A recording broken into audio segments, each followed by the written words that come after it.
বন্ধুরা, আজকের একটা দারুণ গল্প তোমাদের সঙ্গে শেয়ার করতে চলেছি। যে গল্পটা প্রথম থেকে শেষ পর্যন্ত শোনার পরে তোমার জীবনে দুঃখ বলে আর কিছু থাকবে না। তোমার জীবন থেকে দুঃখ একেবারে চলে যাবে। তাই গল্পটা প্রথম থেকে শেষ পর্যন্ত খুব মনোযোগ সহকারে শুনবে। আর চ্যানেলে যারা নতুন তারা অবশ্যই চ্যানেলটি সাবস্ক্রাইব করে রাখবে এই রকম মোটিভেশনাল স্টোরি শুনতে। আমরা জীবনে এটা নিয়ে দুঃখী থাকি যে আমি অন্যদের থেকে অনেক বেশি দুঃখী।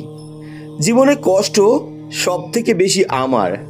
অন্যরা আমার থেকে অনেক সুখে আছে, শান্তিতে আছে। কিন্তু আমাদের এই চিন্তাভাবনা একেবারে ভুল।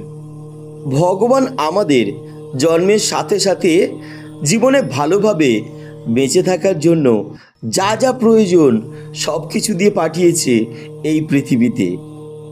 ভগবান গৌতম বুদ্ধ একবার তার শিষ্যদের সাথে একটি গ্রামে গিয়েছিলেন। সেই গ্রামের লোকেরা তাদের সমস্যা নিয়ে গৌতম বুদ্ধের কাছে আসছিল এবং লোকেরা তাদের সমস্যার সমাধান নিয়ে হাসি মুখে বাড়ি ফিরে যাচ্ছিল। ওই গ্রামে রাস্তার ধারে একটি লোক বাস করত এবং গৌতম বুদ্ধের কাছে আসা প্রতিটি লোককে খুব মনোযোগ সহকারে লক্ষ্য করত। সে এটা দেখে খুব অবাক হয়ে যেত। লোকেরা তো আসছে অনেক মন খারাপ নিয়ে, কিন্তু যখন তারা গৌতম বুদ্ধের দর্শন করে ফিরত তারা অনেক খুশি থাকতো এবং মুখে হাসি নিয়ে বাড়ি ফিরত। এটা কিভাবে সম্ভব? গরিব ব্যক্তিটি মনে মনে ভাবল, যদি আমিও আমার সমস্যার কথা গৌতম বুদ্ধের কাছে গিয়ে বলি তো কেমন হয়। তাই সে গৌতম বুদ্ধের সাথে দেখা করতে চলে গেল। গিয়ে দেখল লোকজন লাইনে দাঁড়িয়ে আছে এবং সবাই তাদের নিজেদের সমস্যার কথা বলছে এবং গৌতম বুদ্ধ হাসি মুখে সমস্যার সমাধান করে দিচ্ছিলেন। সর্বপ্রথম ওই লোকটি গৌতম বুদ্ধকে প্রণাম করে বলল, বাবা, এই গ্রামে সবাই সুখী, একমাত্র আমি গরিব এবং দুঃখী। তখন গৌতম বুদ্ধ হেসে বলল, তুমি এই গ্রামে একমাত্র গরিব, সেটার কারণ হলো তুমি নিজেই। কারণ তুমি আজ পর্যন্ত কাউকে কিছু দাওনি।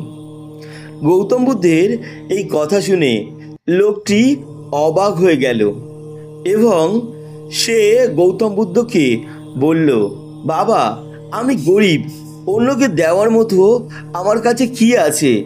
আমি নিজেই অনেক কষ্টে থাকি, ভিক্ষা করে দুবেলা দুমুঠো অন্ন জোগাড় করি। গৌতম বুদ্ধ অনেক মনোযোগ সহকারে লোকটির কথা শুনছিল এবং বলল, তুমি সত্যি একটা মূর্খ লোক। অন্যকে দেওয়ার জন্য ঈশ্বর তোমাকে অনেক কিছু দিয়েছেন, তোমার মুখে হাসি দিয়েছেন, যা দিয়ে তুমি অন্য লোকের মধ্যে আশা জাগাতে পারো।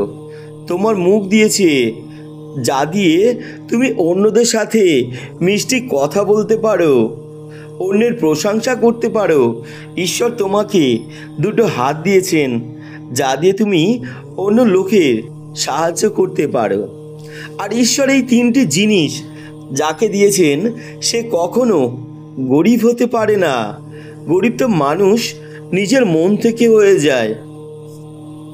আর এটা একটি ভুল ধারণা ছাড়া আর কিছুই নয়।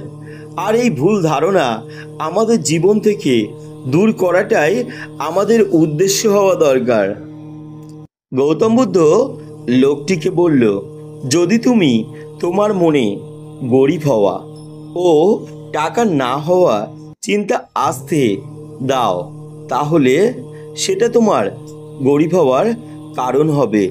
আর যদি এসব চিন্তা জীবন থেকে দূর করে দাও, তাহলে তোমার গরিবই একদিন অবশ্যই দূর হয়ে যাবে।